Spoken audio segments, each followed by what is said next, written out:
resolved. Innocent or guilty, criminal or citizen, that could get them anytime for any crime. Say, look, if it say, sir, did you see such and such do such and such and such? Oh, wait a minute. Only time. The only time. Only one place in the federal guidelines where you can have 10 machines and get 1 year of community service and 1 year incarcerated. See what I'm saying? But they talking about, they try to use that I need to order protection, but why it feels like I'm the here then? If I needed protection, you needed protection, and your protection gone. 50 Cent has never been the kind of man to keep quiet, and once again he lit up social media by taking aim straight at T.I. The feud kicked off when 50 jumped on Instagram and branded T.I. a Hollywood sellout. To everyone listening to it, is an awesome song. Listen carefully. Actually, you don't have to even listen that carefully. Yeah. There's a line in there directed at another rapper in the game. Oh yeah? Yeah. What line? What rapper is on? It was a line that has you questioning that you have, is it true you have the best lawyers in the game? I feel like I do. Okay. I'm great. And you asked them a question that if you got caught with 10 weapons in your car, you would have seen 10 years, maybe 9. What makes you feel like there's a line to a rapper? Yeah. It just seemed to be very coincidental with the timing of things that are going on. He doubled down, questioning if the Atlanta icon had completely lost touch with his roots.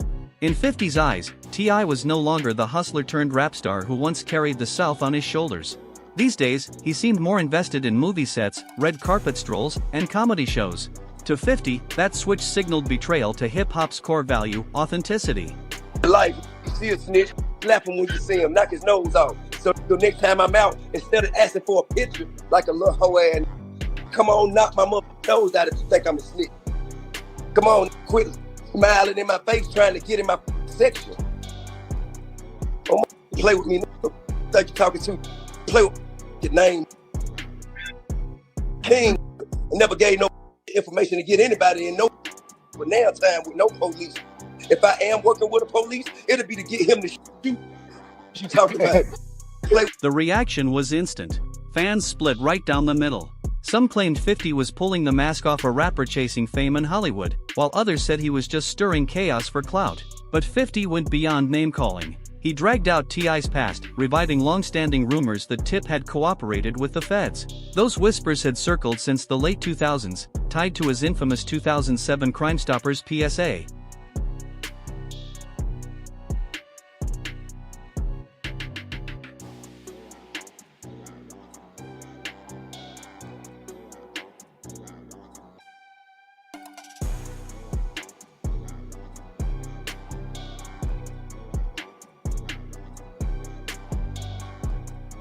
And 50 made sure those rumors never died.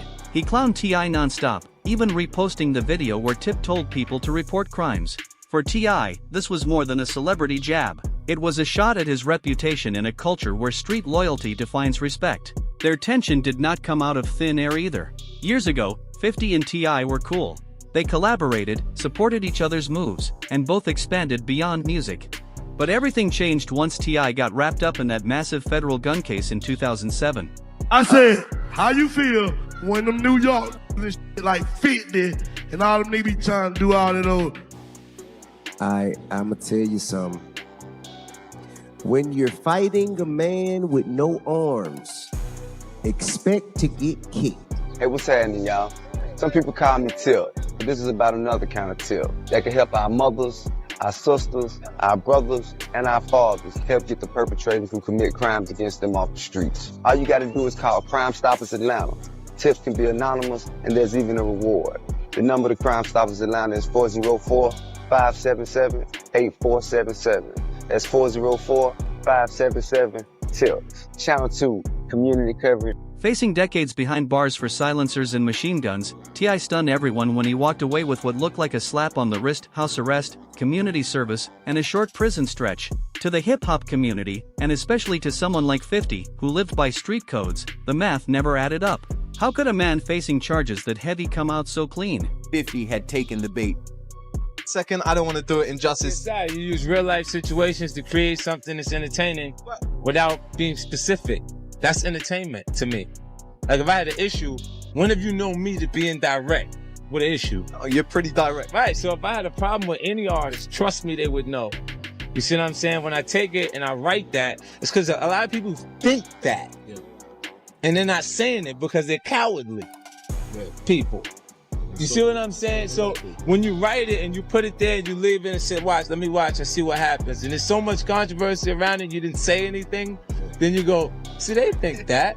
Yeah. They just won't say it to them because they're a bunch of The PSA only made things worse. Seeing T.I. on camera urging people to cooperate with police stamped him as a snitch in the eyes of many. 50 locked that image in place with slick wordplay on G-Unit's "You So Tough," hinting that T.I. must have cut some kind of deal to dodge serious time. He never said T.I.'s name directly, but everyone knew who he was clowning. The implication stuck, glued to T.I.'s reputation for years. Anytime 50 wanted to call someone soft or questionable, that Crime Stoppers clip was ready to be dragged back into the spotlight. What made it even crazier was that T.I. did not take it lying down. He fired back, challenging 50 to go head-to-head in a 20-song Verzuz battle on 50's birthday no less. T.I. flipped the attack into a dare, saying if 50 thought he had so much dirt, then prove it in front of the world by going catalog for catalog. But 50, king of petty, was not about to let him off easy.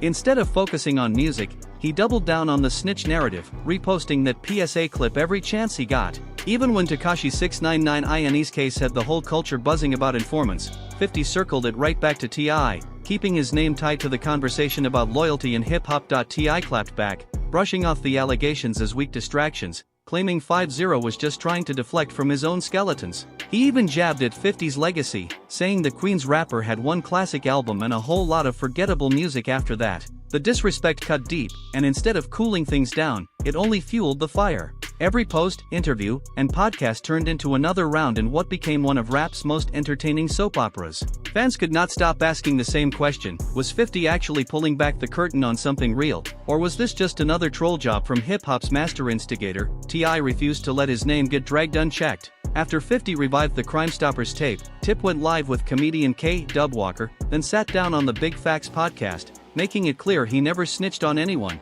According to him, the PSA was nothing more than a court-mandated PR move, something cooked up by his lawyers while he faced decades in federal prison. But perception in hip-hop is brutal. Once that label sticks, it almost never goes away. 50 understood that better than anyone, and he weaponized it every chance he got, posting, laughing, and telling fans the math did not add up. And honestly, a lot of fans agreed. Because most people caught with even one illegal gun face serious time, yet T.I. was staring at over 30 weapons, including silencers, and still walked away with community service and a short bid.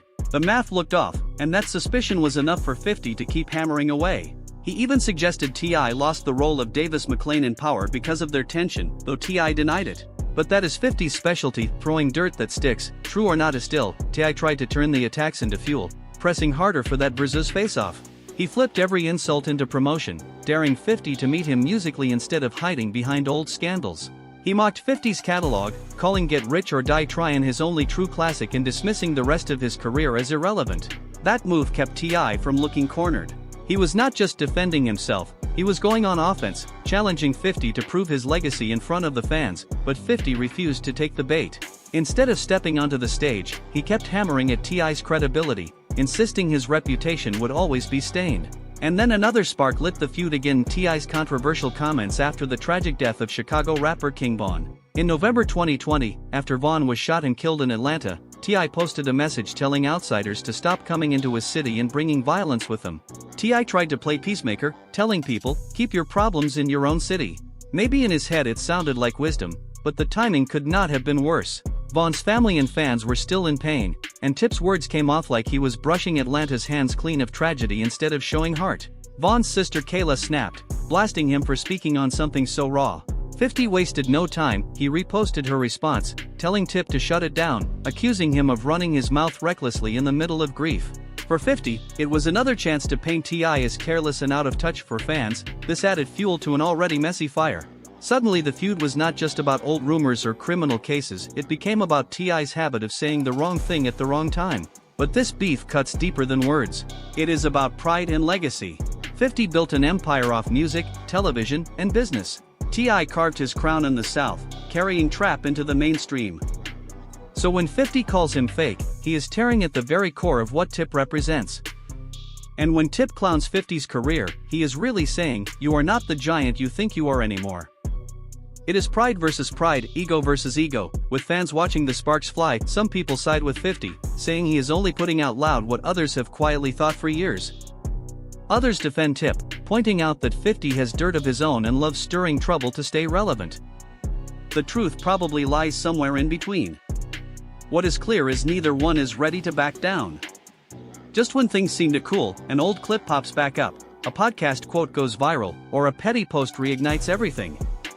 It feels like neither of them even wants peace, because deep down they know this feud keeps their names alive in a culture with a short memory, and that is the real hook. Neither one lets the other escape clean. Every time T.I. tries to clear his name, 50 stabs back with that Crime Stoppers clip. He does not argue details, he just drops the video and lets the internet run wild. That is classic 50, he does not need facts, he just needs doubt. Meanwhile, T.I. stays in defense mode, telling interviewers and fans that the PSA was never snitching, only a legal move his lawyers cooked up to soften his sentence, but in hip-hop, perception is everything. Proof does not matter when suspicion can stick to your name forever. And 50 knows that. That is why he never lets go. It is the perfect weapon, a way to keep Tip off balance while reminding people that he still runs beef better than anyone. And this clash says something bigger about hip-hop, too. For decades, authenticity has been the only real currency. You can have hits, movies, fame, but if people think you broke the code, none of it matters. That is why that PSA clip still comes back nearly 20 years later. It became a warning of how fast an image can crumble. Fans look at other rappers who caught major charges and served long bids, then compare it to T.I.'s case, dozens of guns, silencers, and yet he walked with community service and a short sentence. Some chalk it up to powerful lawyers, others are convinced it was something else. Either way, the streets never fully bought his explanation. Meanwhile, critics say 50 has no room to talk, pointing to his own questionable past. Some even flip it, calling him the real rat with secrets waiting to spill, and that is what makes this beef addictive. Both men have power, history, and skeletons. Neither is clean enough to bury the other without catching heat themselves. So the war drags on, built on perception as much as truth. T.I. keeps calling for that Verzuz battle, claiming music should settle it. 50 keeps dodging, knowing the drama is more profitable than the stage. Every time that Crime Stoppers clip resurfaces, every time T.I. claps back, every time fans argue, the story grows. Maybe that is the point. In today's culture, beef sells almost as much as music. 50 gets to remind everyone he is still hip-hop's sharpest instigator. T.I. gets to prove he will not fold, no matter how many times the past is thrown in his face. Whether you think Tip cut a deal or was smeared by rumors, one thing is obvious: this feud is not ending. It is a living chapter in hip-hop history, two legends clashing, not just over words, but over how they will be remembered. And that is what makes it sting. This is not just about rap, it is about legacy. So the question lands on you. Is 50 exposing the truth, or just recycling an old rumor for clout? Was Tip's light sentence proof of cooperation, or the work of powerhouse lawyers? And if they ever went head-to-head in a Verzuz, who takes the crown, the South's trap king or Queen's bully? Drop your thoughts in the comments, smash the like button, share with your crew, and subscribe for more wild breakdowns. We have plenty more untold stories and shocking truths coming, so stay tuned.